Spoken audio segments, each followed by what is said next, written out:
নমস্কার বন্ধুরা, এমজে রকমারি রেসিপিস চ্যানেলে আপনাদের স্বাগত। আশা করি সবাই ভালো আছেন। আজকে আমি চলে এসেছি একটি নতুন রেসিপি নিয়ে।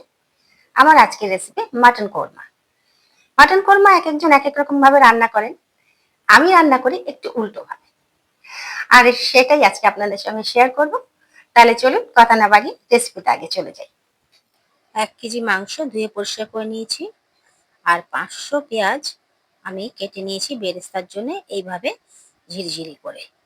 এরপর আমি গ্যাসে কড়াই বসিয়ে দেবো আর তেল দিয়ে দেবো।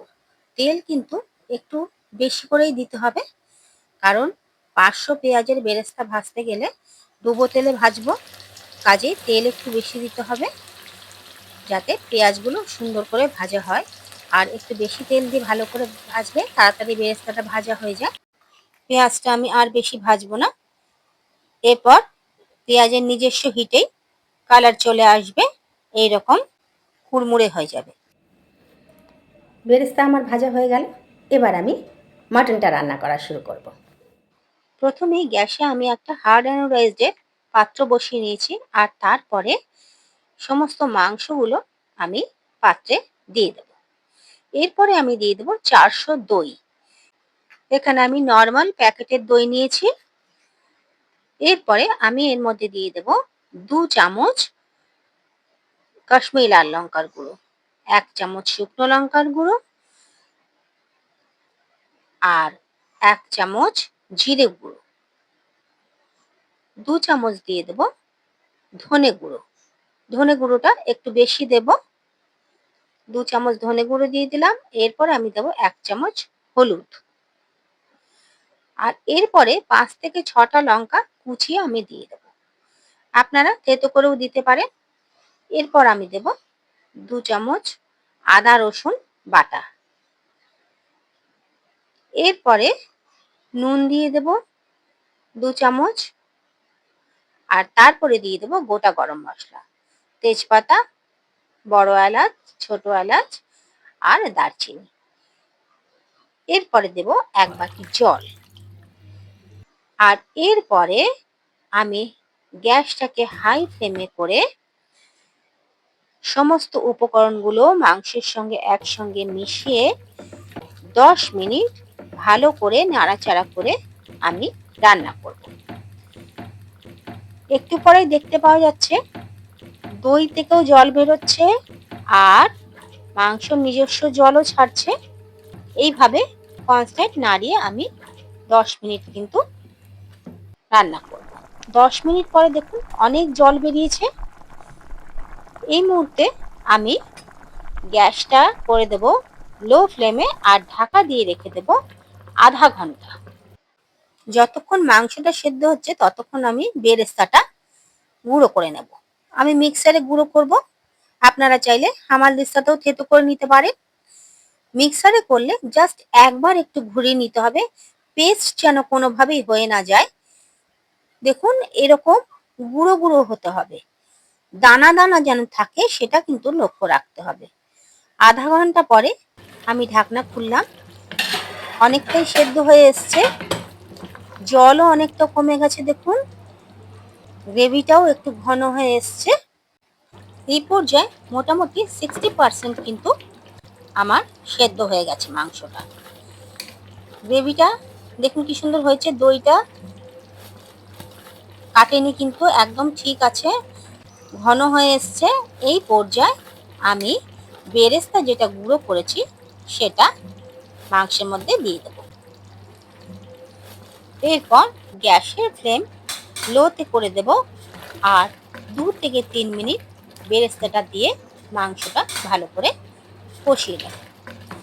বেরেস্তাটা দেওয়ার পরেই জলটা, গ্রেভি যেটা আছে সেটা কিন্তু সমস্ত অ্যাবজর্ব করে নিচ্ছে এই বেরেস্তাটা। দেখুন এইরকম হয়ে যাচ্ছে ঘন।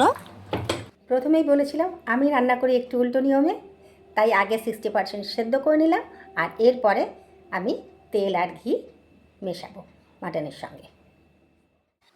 এবার একটা বাটিতে বেরেস্তা ভাজার যে তেলটা ছিল সেই তেলটা আমি নিয়ে নেব, আর এর মধ্যে দেব আমি বড় 2 চামচ ঘি। ঘি আর তেলের মিশ্রণটা এবার আমি মাংসের মধ্যে দিয়ে দেব।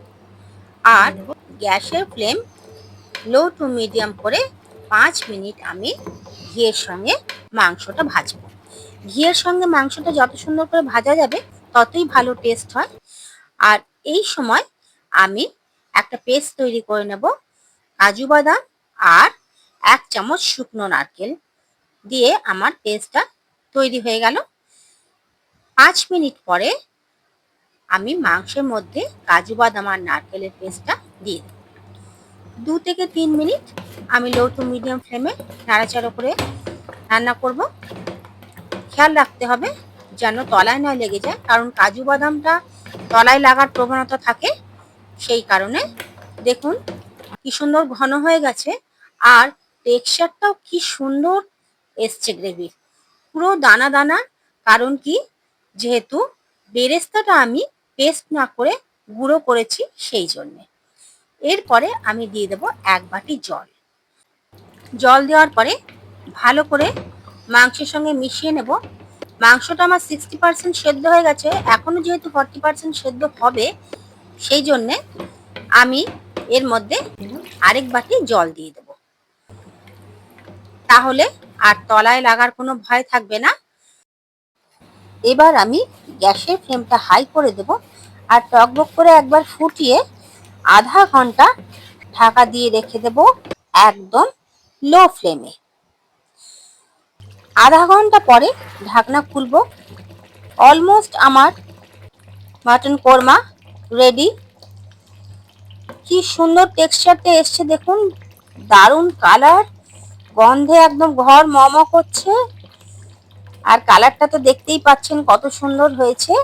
এই পর্যায়ে আমি ঘরে তৈরি 2 চামচ, ছোট চামচের 2 চামচ গরম মশলা দিয়ে দেব। আর দিয়ে দেব 1 চামচ কেওড়া বাটার। এরপরে আমি আরো 1 মিনিট হাই ফ্লেমে সমস্ত উপকরণগুলো ভালো করে মিশিয়ে ফুটিয়ে নেব, তাহলে গন্ধটা খুব ভালো উঠবে। মাংসও খুব সুন্দর সেদ্ধ হয়ে গেছে। এই পর্যায়ে আমি গ্যাস বন্ধ করে দেব। গরম গরম মাটন কোরমা সার্ভ করবার জন্য রেডি। এই মাটন কোরমা ভাত, পোলাও, রুটি, পরোটা সব কিছুর সঙ্গে খুব ভালো লাগে। দেখতে কতটা সুন্দর হয়েছে দেখুন। আমার মাটন কোরমা রান্না শেষ। আপনারাও এইভাবে একবার বাড়িতে ট্রাই করুন। আমার বিশ্বাস আপনার বাড়ির সকলের খুব ভালো লাগবে। আর যদি ভালো লাগে আমাকে কিন্তু কমেন্ট করে জানাতে ভুলবেন না।